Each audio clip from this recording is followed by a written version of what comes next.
Halo, selamat pagi kelas 7. Semoga kalian dalam keadaan sehat selalu. Amin. Sebelumnya, tadi pagi sudah berdoa kan? Kalau belum, ayo berdoa dulu. Supaya apa?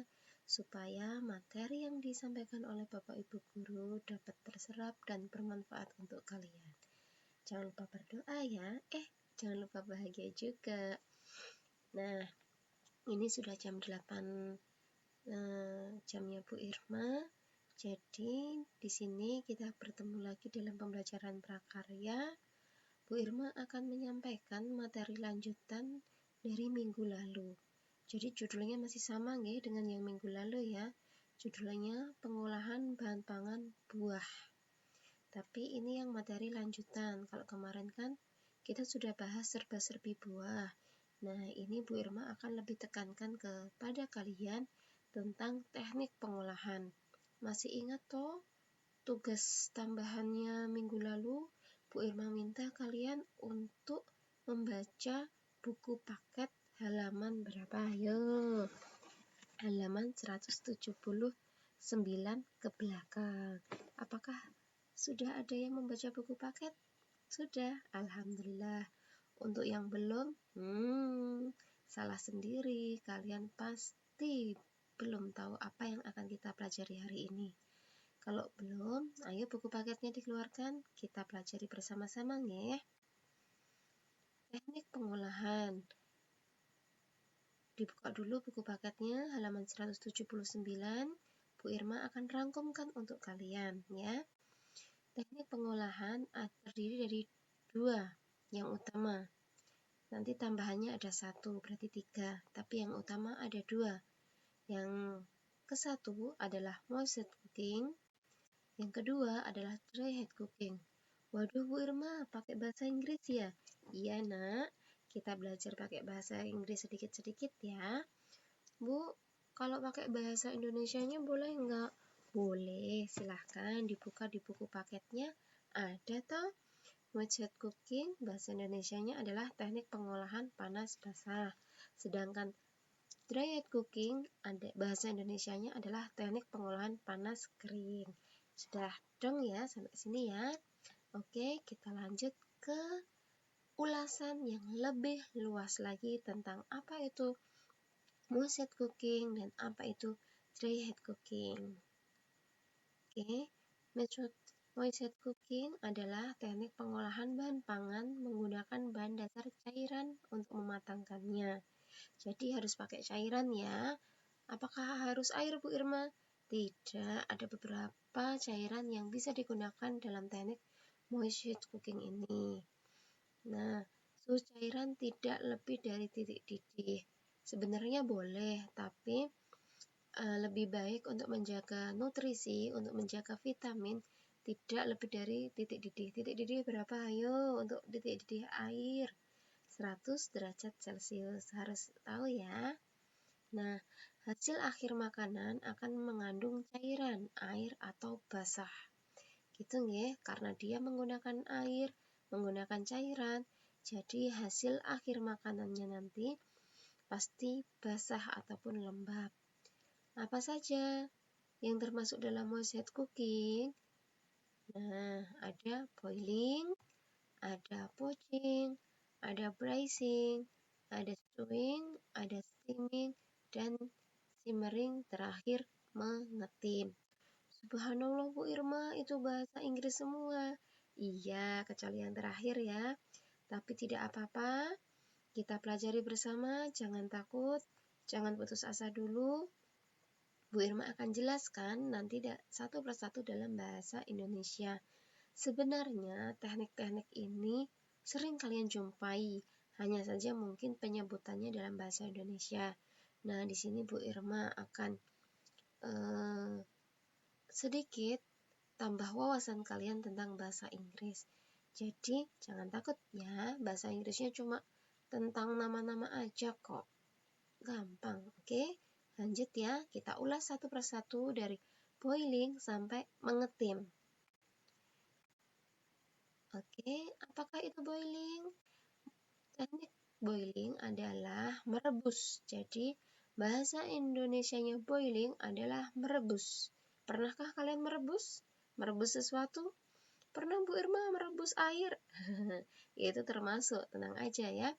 Teknik merebus atau boiling adalah mengolah bahan makanan dalam cairan yang sudah mendidih. Tadi Bu Irma sudah sebutkan, mendidih itu di 100 derajat Celcius. Oke. Contoh cairan yang sering digunakan dalam teknik boiling antara lain air, kaldu, atau susu. Oke. Caranya, bahan makanan dapat dimasukkan ke dalam cairan yang masih dalam keadaan dingin ataupun sudah dalam keadaan panas. Jadi kalau mau merebus, kamu boleh memasukkan bahan makanannya dalam keadaan air yang masih dingin. Awal-awal itu bahannya dimasukkan boleh. Atau nunggu sampai airnya mendidih dulu, bahannya baru dimasukkan boleh. Tergantung bahan makanan apa yang akan kalian olah. Oke. Di sana Bu Irma berikan contoh hasil makanan yang menggunakan teknik boiling. Pernahkah kalian memakan sayuran yang seperti itu bentuknya? Insya Allah ini sudah pernah semua ya. Andalan, kalau Bu Irma minta praktek kelas 7 di semester 2 mesti banyak yang praktek sayur ini. Ayo, sayur apa namanya? Tanya ibu kalian ya, kalau nggak tahu namanya ya. Lanjut ke teknik selanjutnya yaitu teknik poaching. Ya, apa itu Bu Irma poaching? Teknik poaching ialah cara memasak bahan makanan dalam bahan cair sebatas menutupi bahan makanan yang direbus dengan api di bawah titik didih. Titik didih tadi kan 100 derajat Celcius. Nah, kalau teknik poaching tidak boleh sampai 100 derajat Celcius, harus di bawahnya. Okay? Bahan makanan yang di-poach adalah bahan makanan yang lunak atau lembut dan tidak memerlukan waktu lama dalam memasaknya. Contohnya, buah-buahan, sayuran, telur, dan ikan. Jadi, teknik poaching ini digunakan untuk bahan-bahan yang teksturnya lembut, lunak. Kalau yang keras, daging sapi, daging kerbau itu tidak, untuk teknik ini tidak bisa ya.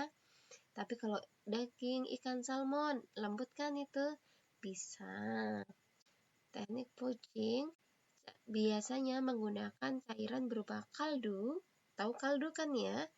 Air yang diberi asam ataupun cuka ataupun cairan berupa susu.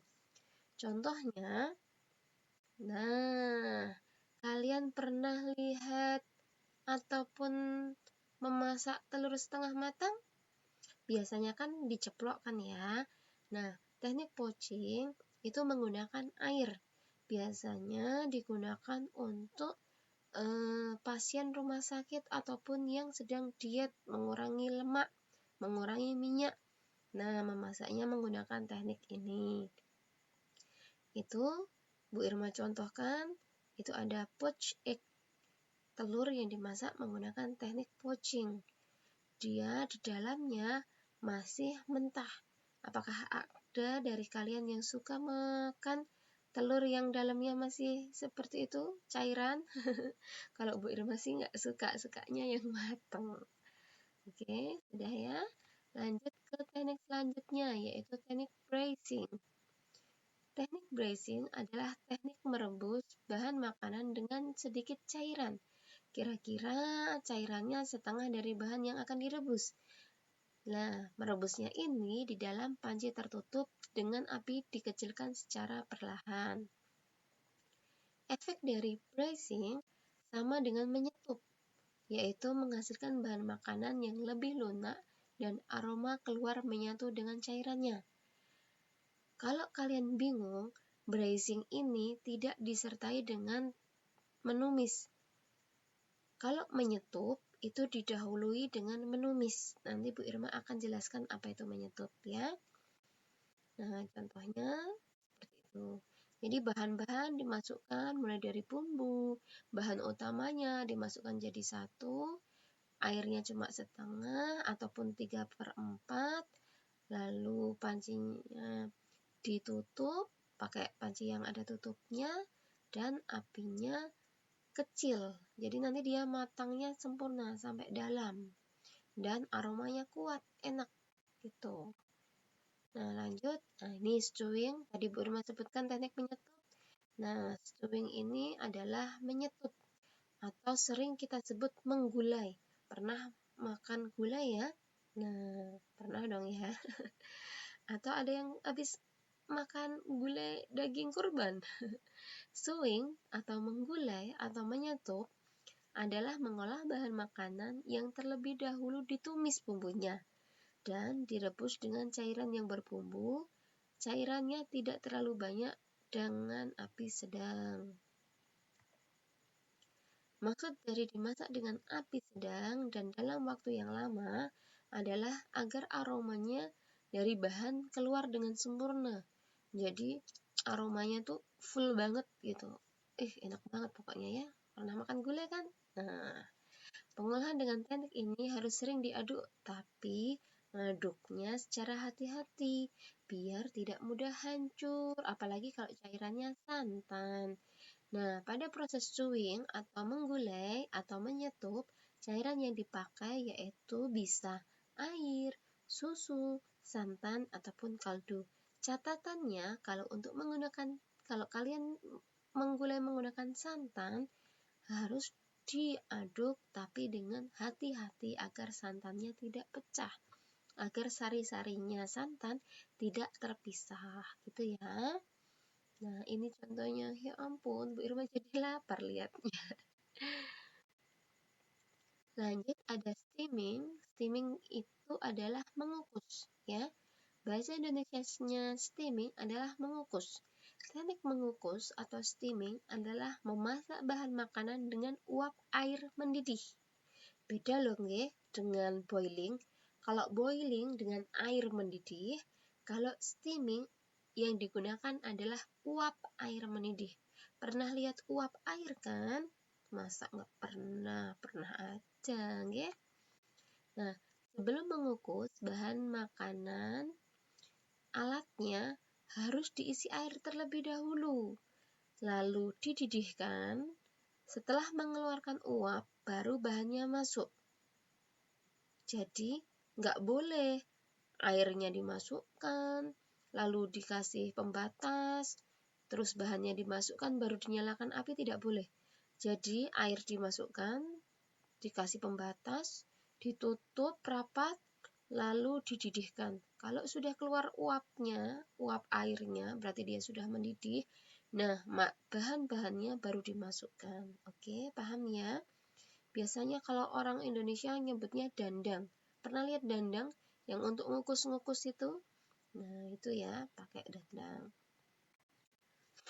Efek dari teknik ini adalah bahan makannya lunak dan lembut, tapi nilai gizinya tidak berkurang. Jadi ini sehat banget ya. Contohnya, belum ya, contohnya belum. Makanan yang diolah dengan teknik ini, contohnya ada puding, ada bolu. Pernah lihat bolu kan ya? Apalagi yang bolu kukus mekar itu, yang sering ada di jajanan pasar itu. Nah, itu menggunakan teknik steaming atau teknik mengukus. Gitu nggih. Ada juga sayuran ikan ayam. Nah, ini contohnya adalah dimsum.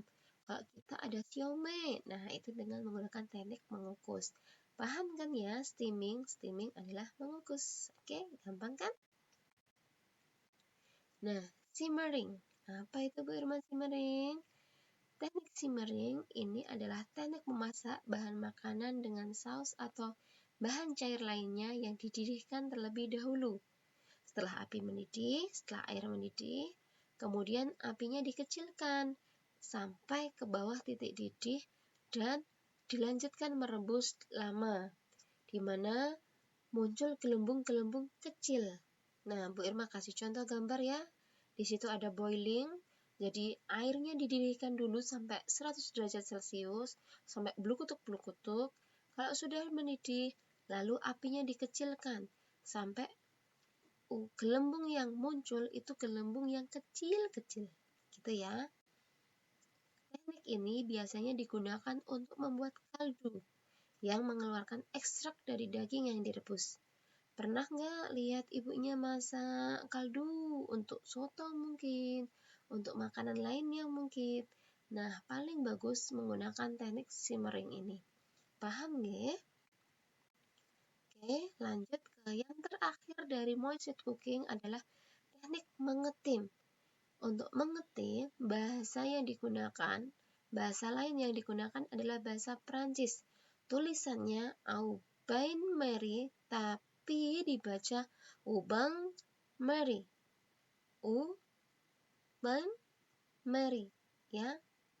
Oke, nanti bisa dicek di Google Translate mungkin. Ketik aja au bain Marie lalu didengarkan bagaimana pelafalannya. Mungkin Bu Irma juga salah. Jarang soalnya pakai bahasa Prancis, Bu Irma lebih sering pakai bahasa Inggris. Coba nanti lihat pelafalannya, ubang mari kalau seingatnya Bu Irma ya. Teknik mengetim adalah memasak bahan makanan dengan menggunakan 2 buah panci yang berbeda ukuran. 2 buah panci loh ya, yang satu besar, yang satu kecil. Nah, ini ya, cara ini memang memerlukan waktu yang lama. Contohnya seperti membuat nasi tim ataupun melelehkan coklat.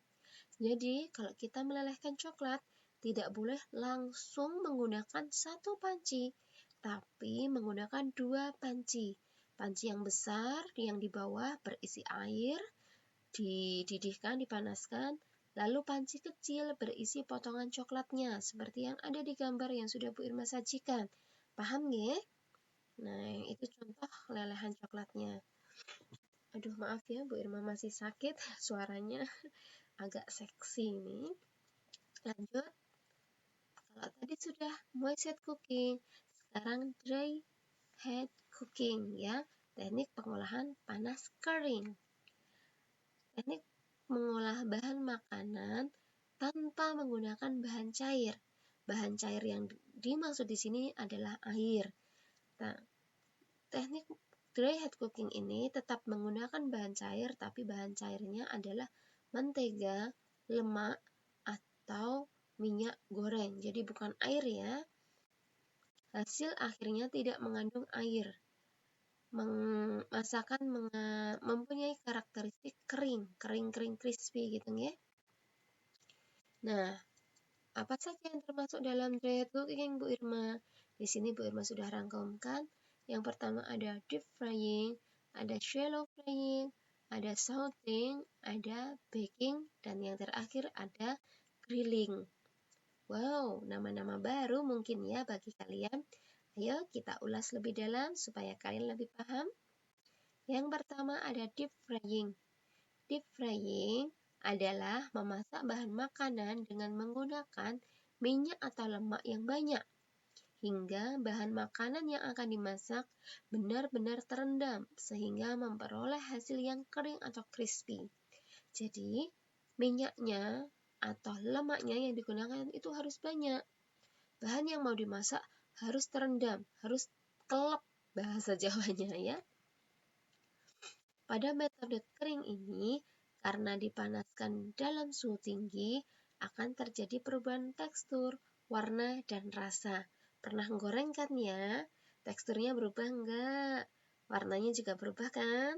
Rasanya tentu saja berubah. Pada proses pengolahan dengan metode deep frying ini, beberapa kandungan gizi akan rusak. Karena kan pertemuannya panas nih, tetapi kandungan energinya akan tinggi karena mengandung lemak tambahan dari minyaknya ya. Oke, paham ya? Nah, Bu Irma kasih contoh di situ ada ayam goreng. Siapa yang suka? Kayak adiknya Bu Irma, suka banget ayam goreng. Lanjut, ada teknik shallow frying. Shallow frying adalah mengolah bahan makanan atau proses menggoreng yang dilakukan dengan cepat dalam minyak goreng yang sedikit pada wajan datar. Jadi, wajannya datar, lebar ya, tidak seperti deep frying. Kalau deep frying biasanya cekung ke dalam ya. Tapi kalau shallow frying itu datar, lebar. Dalam shallow frying, bahan makanan biasanya hanya dibalik satu kali, ya, hanya dibalik satu kali. Dengan teknik ini, bahan makanan tidak akan menjadi terlalu matang. Asam amino yang terdapat pada bahan makanan tidak akan hilang. Pahamnya? Contohnya di situ ada patty, ya, patty. Waktu kalian mungkin membuat isian burger, ya, ataupun telur dadar, telur ceplok, itu hanya dibalik satu kali. Nah, itu tekniknya. Yang digunakan adalah shallow frying. Minyaknya sedikit, wajannya datar, hanya dibalik satu kali. Paham ya? Berbeda dengan yang deep frying. Kalau deep frying, minyaknya banyak, wajannya cekung, terus dibaliknya boleh berkali-kali. Nah, contohnya selain isian burger, selain telur, ada juga pancake. Pernah makan pancake? Atau pernah buat? Keren kalau pernah buat, ya, keren. Bu Irma sering banget ini. Adiknya Bu Irma juga suka ini. Biasanya buat bekal pagi-pagi bikin pancake gitu, ya. Dia dibalik satu kali. Paham ya? Ayo lanjut ke teknik selanjutnya, yaitu salting. Teknik menumis, jadi bahasa Indonesianya salting adalah menumis, ya, adalah teknik memasak dengan menggunakan sedikit minyak olahan dan bahan makanan yang telah dipotong kecil atau diiris tipis yang dikerjakan dalam waktu yang sebentar dan cepat. Diaduk-aduk serta ditambah sedikit cairan sehingga sedikit berkuah atau basah. Cairannya sedikit aja tapi, ya. Biasanya cairan yang ditambahkan adalah saus, krim, dan sejenisnya yang dimasukkan pada saat terakhir proses memasak. Sebelum menumis, hendaknya potongan atau irisan bahan makanan dipersiapkan terlebih dahulu, ya. Jadi dipotong-potong, jangan manasin wajan terus lagi motong. Panas nanti wajannya, ya. Gitu. Gunakan wajan yang besar agar potongan bahan makanan saat dimasukkan tidak penuh sesak, sehingga memudahkan saat melakukan menumis dan dapat matang secara rata. Jadi, nggak boleh numis kok pakai teflon yang digunakan untuk membuat pancake. Tahu teflon pancake kan? Kecil banget itu diameternya. Nah, numis kalau di teflon pancake, waduh, bisa berhamburan itu bahan-bahannya, ya. Jadi teflon yang digunakan harus lebih lebar, harus lebih luas. Nah, contohnya ada cah kangkung atau tumis kangkung. Ada yang suka sama masakan yang satu ini? Sama berarti kita, ya. Selanjutnya ada teknik baking.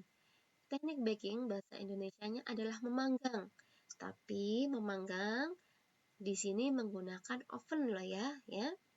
Memanggang atau baking adalah pengolahan bahan makanan di dalam oven dengan panas dari segala arah tanpa menggunakan minyak atau air. Jadi dia menggunakan panas dari api ataupun dari listrik, tapi tanpa minyak dan tanpa air.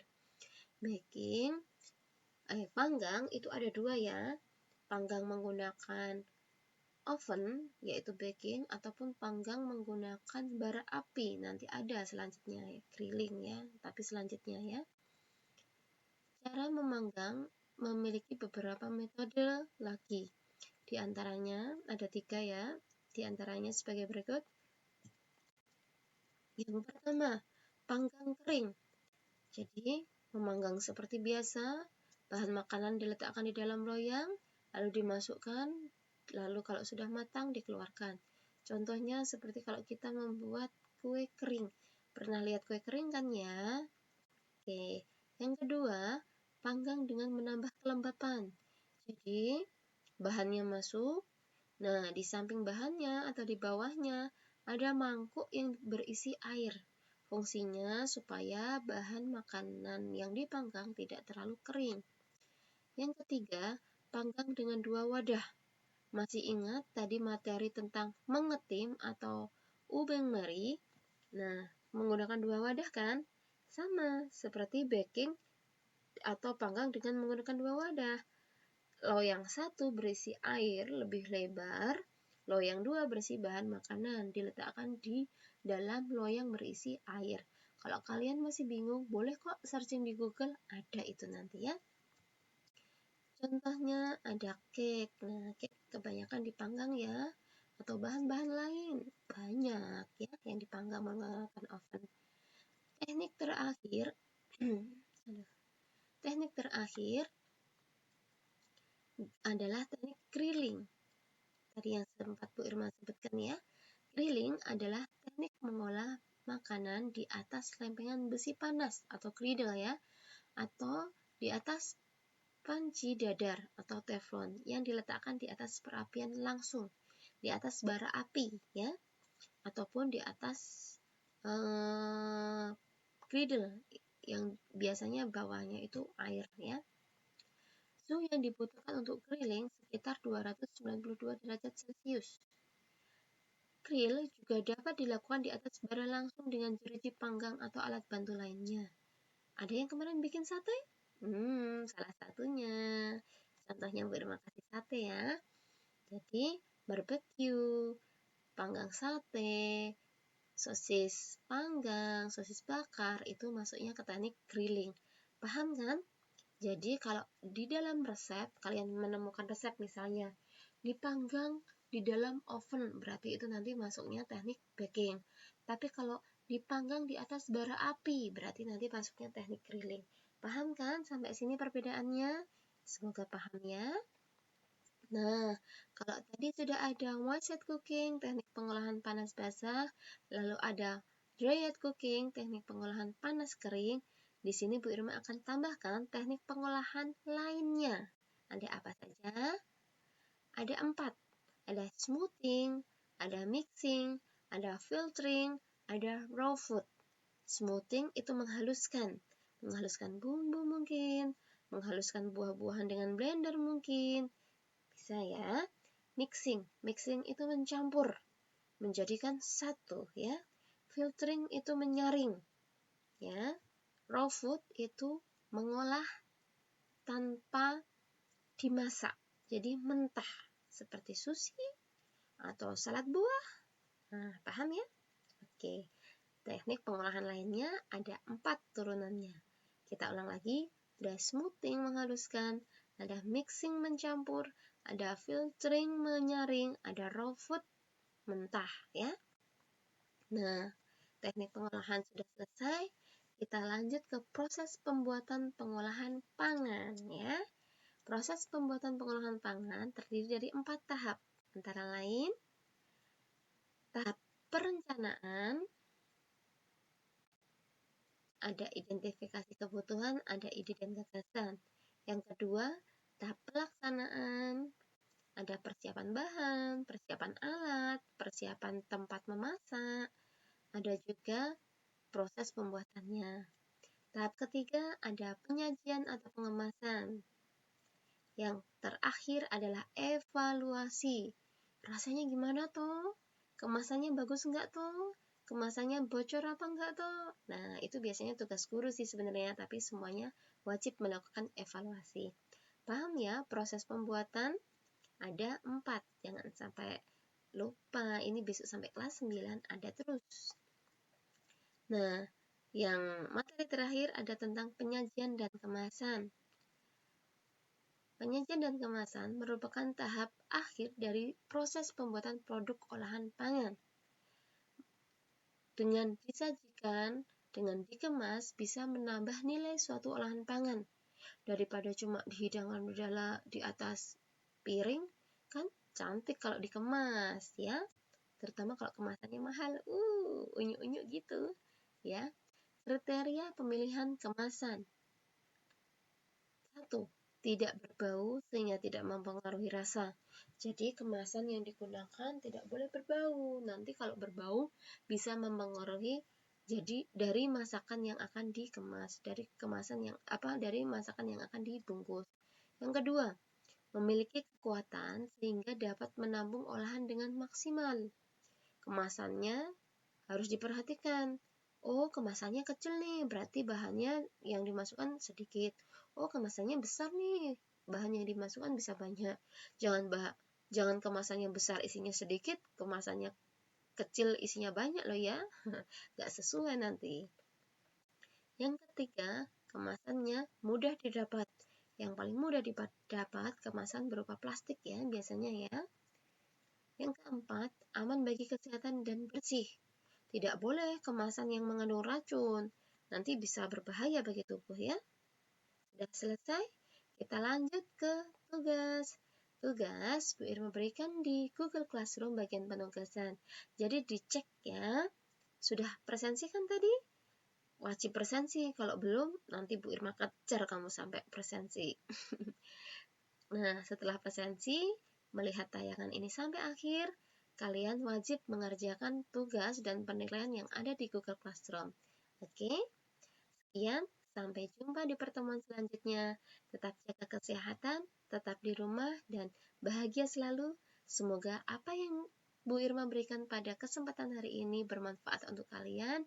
Dan jangan lupa, materi-materi yang penting tetap dicatat, walaupun tidak dinilaikan ke Bu Irma, tapi catatan itu Bu Irma yakin akan bermanfaat bagi kalian. Oke?